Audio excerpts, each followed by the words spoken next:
آج ناظرین کرام اس بابرکت نشریات کا آغاز میں اس عظیم ہستی کے ذکر خیر سے کرنا چاہتی ہوں جن سے نکاح کی بشارت رسول اللہ صلی اللہ علیہ وآلہ وسلم آقائے دو جہاں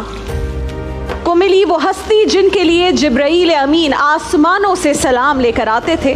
وہ ہستی جن کے والد حبیب کبریا محمد مصطفیٰ صلی اللہ علیہ وآلہ وسلم کے یار غار کہلاتے تھے،